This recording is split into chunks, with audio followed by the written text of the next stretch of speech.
काम वासना को कंट्रोल करना ज़रूरी नहीं भाई। कंटिन्यू पब्लिक एक ही बात पूछ रही है, भैया ब्रह्मचारी का पालन करना है क्या? अरे भाई ब्रह्मचारी का पालन कोई ज़रूरत नहीं है भाई, कोई ज़रूरत नहीं है। तुम उस लेवल पे पहुँचोगे फिर ब्रह्मचारी के पालन की बात आएगी, पहले अगर पहुँचो तो सही। किसी ने बोला भैया रियलाइजेशन के बारे में बता दो और अवेयरनेस क्या है, प्रेजेंट में कैसा रहा जाए। ओशो ने यही बात को एक्सप्लेन किया है। देखो मैंने ओशो की जो बुक है 112 सीक्रेट ऑफ तंत्र, इसके 10 चैप्टर पढ़ा हूँ। कसम खुदा की बोल रहा हूँ, ओशो अगर एक तरीके से कंपेयर किया जाए ना, सारे जितने भी मैंने स्टडी किए गुरुओं की, ओशो के लेवल का कोई नहीं है। ओशो टॉप पे, ओशो को बीट करने वाला कोई भी नहीं है, ये मैंने जाना है। ना ओशो ने मतलब दुनिया भर के सबके धर्म की पट्टी खोल दी है। कुछ चीज़ें ओशो जब चले गए वो दूसरे कंट्री में, वहाँ पे उन्होंने जो ज्ञान दिया है वो थोड़ा सा कॉन्ट्राडिक्ट करता है। जो उन्होंने इंडिया में रह के जो बातें बताई थी उससे वहाँ पे जाने के बाद में थोड़ा वो इन्फ्लुएंस हो गए। उसको मना नहीं करता, लेकिन अपने को तो समझ में आ गया ना, अच्छा वो वहाँ पे थे इसलिए वो ये वाली भाषा बोल रहे हैं, अगर वो इंडिया में होते तो नहीं बोलते, तो अपने को समझ में आ गया। ओशो ने जो तंत्र की टेक्निक बताई है, जो शिव और शक्ति की बात है, मैंने 10 चैप्टर तक पढ़ा था। उसके बाद में वो प्रैक्टिस करने पे जो एक्सपीरियंस होता है, जो रियलाइज, जो भी मिलना था उससे कहीं ज़्यादा मैं ऑलरेडी अचीव कर चुका हूँ। और मैं एक बात बताता हूँ, ओशो की बुक खरीदने का रीज़न ये था कि जब मैंने वो चैप्टर जब मैंने खोला तो मेरी आदत है मैं पहले पूरा इंडेक्स पढ़ता हूँ कि इसमें क्या क्या टॉपिक्स है, पूरा पढ़ता हूँ। आखिरी में लिखा था नथिंग इज़ एवरीथिंग। जैसे मैंने पढ़ा ना नथिंग इज़ एवरीथिंग, तो मेरे को ये लगा कि ओशो के 112 टेक्निक यूज़ करने के बाद जो अचीवमेंट बताया नथिंग इज़ एवरीथिंग, ये तो मैं ऑलरेडी अचीव कर चुका हूँ। तो मेरे को लगा कि मैंने जो अचीव किया उसी के बारे में ओशो ने बात की, तब मैंने बुक ली थी।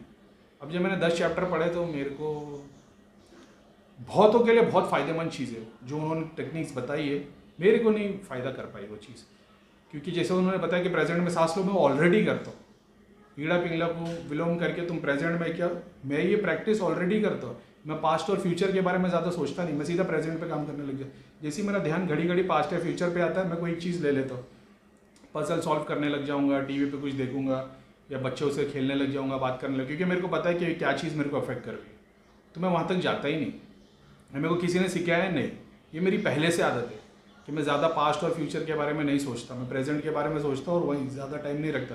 क्योंकि मैंने अपनी ज़िंदगी में ये देखा है ना, मेरे को फ्यूचर प्लान करने की ज़रूरत नहीं पड़ती। जब जब मैंने प्लान किया था कभी कुछ हासिल नहीं हुआ, बगैर प्लान किए मेरे को 10 गुना ज़्यादा मिल गया, तो फिर मैं क्यों करूँ। तो जब तुम वैसे हो जाओगे, तब जब तुम पास्ट और फ्यूचर के बारे में सोचना बंद कर दोगे, प्रेजेंट में जीना चालू कर दोगे, तो तुम्हारा भी फ़ायदा होना शुरू हो जाएगा। मैं देख चुका हूँ, मैंने 10 तक पहुँचा था, उन्होंने बहुत सारी चीज़ें बताई है। तो और मेरे को ऐसा लगता था कि जैसा मतलब जो चीज़ मैंने अचीव कर ली मैं उसके बारे में पढ़ रहा हूँ। तो मेरे को अभी जैसे आज की डेट में तो यार ओशो का लेवल अलग है, लेकिन आज की डेट में अगर स्कूल का मैथ्स पढ़ो तो मेरे को ऐसा लगेगा ये तो मेरे को पता है, मेरे को ऐसी फीलिंग आ रही थी। फिर भी मैंने 10 चैप्टर पढ़ लिए, कम से कम 300-400 पेजेस तक तो बुक पढ़ चुका था मैं। फिर मेरे को इंटरेस्ट नहीं हुआ, लेकिन ठीक है वो पढ़ने के लिए रखिए। मेरी अगर मैं बोलूँ ना, मेरी फेवरेट बुक्स, जितनी बुक्स मैंने पढ़ी है उसमें अगर फेवरेट मुझे जो लगी है ना, वो उपनिषद से। ऐसा है। कुरान तो मैं बता दूँ कि कुरान मेरे लिए ना वेरिफिकेशन है, हर चीज़ को मैं वेरीफाई कर सकता हूँ। ऐसा है। जैसे भगवत गीता है, मैं उसको वेरीफाई कर सकता, दूसरी किताबों की पढ़ाई को वेरीफाई कर सकता हूँ कि भगवान ने इसमें क्या बताया अपने बारे में, उस हिसाब से। लेकिन जो उपनिषद से ना, उपनिषद से मेरे को प्यार है, क्योंकि वो बुक इतनी प्यारी है, उसकी मिठास अलग ही है। तो वो झूठ नहीं बोलूँगा कि कुरान मेरी फेवरेट है, नहीं। कुरान मेरे लिए ऐसा है कि मैं जैसा मान लो तुम इंग्लिश की एक स्टोरी बुक पढ़ रहे हो, लेकिन हर एक उसके वर्ड को वेरीफाई डिक्शनरी से करते हो, तो क्या डिक्शनरी तुम्हारी फेवरेट है? नहीं। लेकिन सबसे ज़्यादा इंस्ट्रक्शन और मेहनत करने और तुमको डेटा देने वाली चीज़ कौन सी? वो डिक्शनरी है, समझे। लेकिन प्यारी बुक कौन सी लगती है मेरे को? उपनिषद लगती है, निखिलानंद की 4 सेट, वो मेरे को क्या बुक है। तो ये सब किए तुमने प्रैक्टिस? नहीं, बस सुनो करीम भाई की वीडियो, मौज लो और बाद में ट्यून कर लो, ठीक है।